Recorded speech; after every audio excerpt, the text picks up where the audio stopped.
important. And perhaps it is best to leave the moon shrouded in mystery. Whether a natural or artificial X-ray photographic image, what is important is its composite nature. The image we witness here is a combination of at least two fixed images that are superimposed upon one another. The first image we are seeing, as Sturgios' groundbreaking work has shown over and over again, is a skeletal outline of our realm's land masses, akin to an X-ray, and in a way we have never seen before. In this image, we see all the continents of land we associate with Earth, or what is more appropriately termed the known world, represented by the dark areas in the image. And we also see vast bodies of land and continents that we are completely unfamiliar with. Sturgios revealed that if you treat the moon as the mirror image it is, and flip its image like you would with any reflection, then you can start to map our known land masses with utmost precision.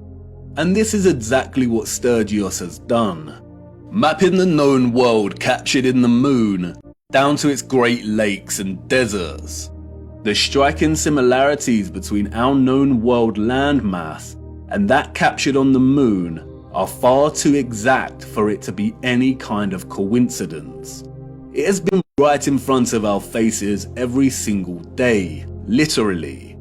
It is likely that no one has connected the dots here before because of this particular unknown landmass, which Sturgios has appropriately named Lumina, not an active reflection, but a moment captured in time before the continent sunk.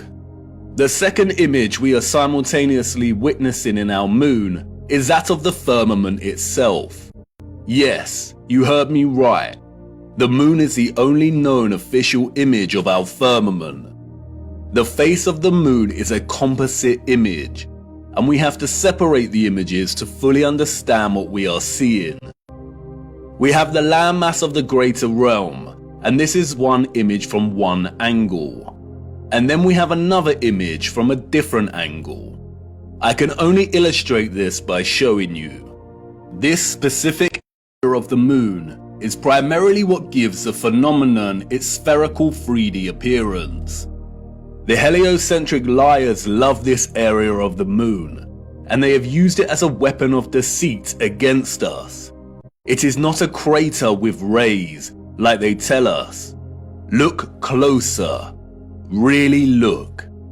This is not the markings of a spherical object. It is the apex of the domed firmament from within the dome. Watch closely. This is the composite image on the moon, presenting both images simultaneously. And this is an interior of a hemisphere dome. And now, you see, if you align the central apex point of an interior hemisphere dome, then it becomes quite obvious. And once you see it, it becomes very hard to unsee. It isn't a sphere. That is an optical illusion. It is the markings of a hemisphere dome. And not only is this the index crown of the firmament, it is also a reflection of the center of our realm below. This area of the moon lends its spherical shape because of the so-called rays that emanate from it. But as you can see, it is an optical illusion. The rays are actually hemispherical ribs stemming from the dome's crown. This area in the middle of these ribs is not a crater. That is the vortex directly beneath the highest point of the dome. The controllers have named this area Tycho. It was given this name, we are told, by Jesuit astronomer Giovanni Riccioli in 1651. If it was not for Tycho, then the controllers of our realm would have a very hard time convincing millions that they lived on a giant spinning ball. And like with everything else, they have used Tycho to hide things in plain sight. For instance, another 17th century Masonic astronomer named Pierre Gassendi called it Umbilicus Lunaris, the navel of the moon, which is interesting as Norse mythology uses the same simile of the navel to describe Vergelmir, the whirlpool in the center of our realm. Arthur C. Clarke's Space Odyssey, one of the most famous science fiction novels of all time, features a crater on the moon named Tycho. In the novel, scientists find that there is a strong magnetic field emanating from the crater and discover that it is coming from a black cube monolith buried 15 meters within the crater. A black monolith, a Rupes Nigra, a magnetic black rock. If you separate the two images, then you can see clearly how they are in fact two images of two different angles that somehow have ended up superimposed on each other. We do not see any oceans or water mass captured in the first image, which suggests there is some kind of X-ray radiation at play.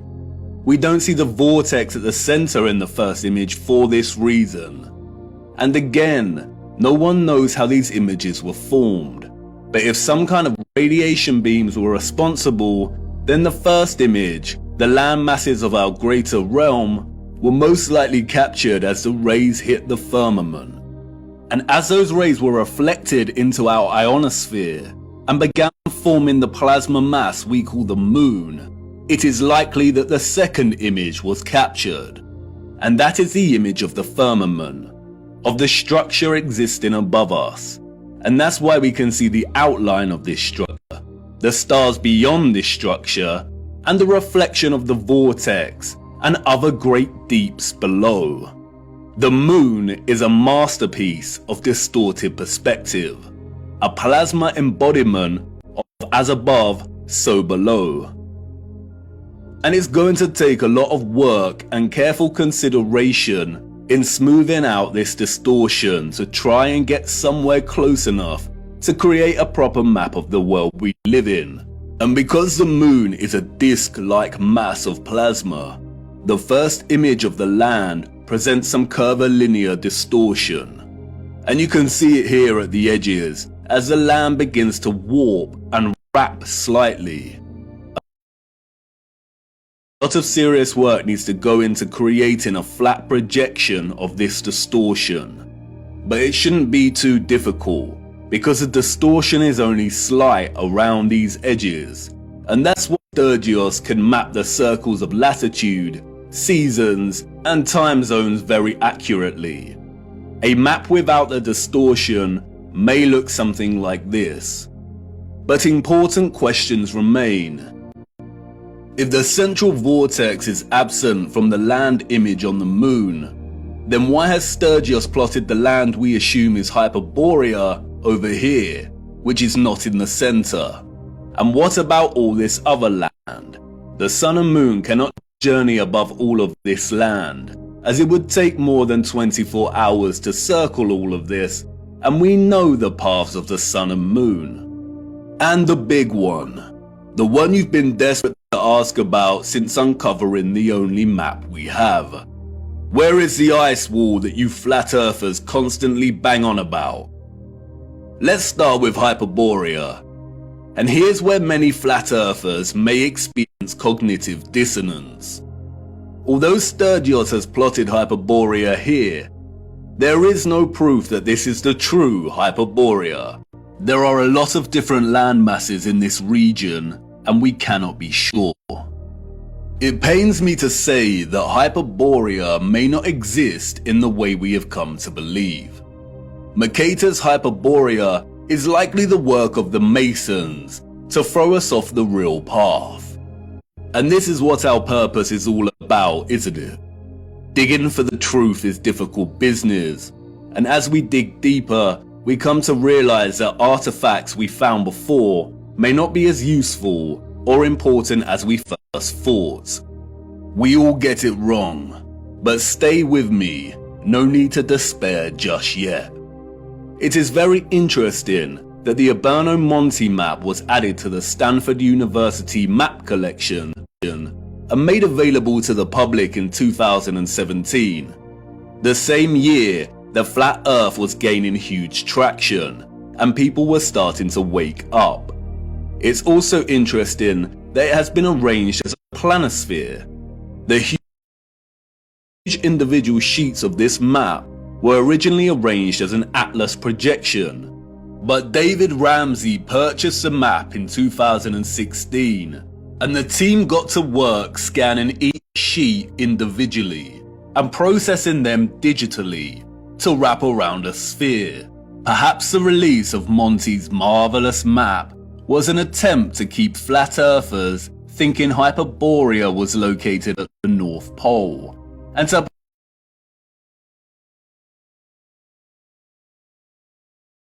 to keep fixed on Hyperborea. I have some thoughts regarding Hyperborea, but first we must turn to the clocks. Those of the old world knew. They knew exactly the type of Earth they lived upon, and it's displayed for everyone to see right here in the astronomical clocks. The zodiac dial here, or what is officially known as the ecliptic dial, on the Prague astronomical clock, allegedly constructed in the 15th century, does not divide its 30-degree constellation arcs equally. It is also off-center from the map behind and appears distorted, and so many clocks of the old world present very similar ecliptic dials. But let's look a little closer at this magnificent Prague clock. As you can see, the zodiac dial contains a border that presents a series of vertical lines. These lines represent a chunk of 5 days, and each zodiac section represents a month. Those of the old world use this dial to track the seasons, the phases of the moon, and to present the date. But in a realm of perfect circles, why are 6 of the 30-degree arcs here represented within a smaller space than the other 6? They all contain 5 subsections, so why are they different? As you can see here, the Prague astronomical clock presents the land of Earth in the middle. Why does the ecliptic dial need to be bigger and off-center with the representation of Earth? The official liars of our realm, the satanic controllers, have an answer, of course. They tell us it is because the ecliptic dial is a stereographic projection. Stereographic projection is a mapping function that projects a sphere onto a plane. All maps are stereographic projections. We have no accurate maps. Wikipedia tells us that the ecliptic plane is projected onto the face of the clock, and because of the Earth's tilted angle of rotation relative to its orbital plane, it is displaced from the center and appears to be distorted. The projection point for the stereographic projection is the North Pole. In their fabricated heliocentric model, the Earth has an axial tilt of 23.4 degrees. The controllers needed to invent the axial tilt to justify the entire spherical lie, to justify the seasons,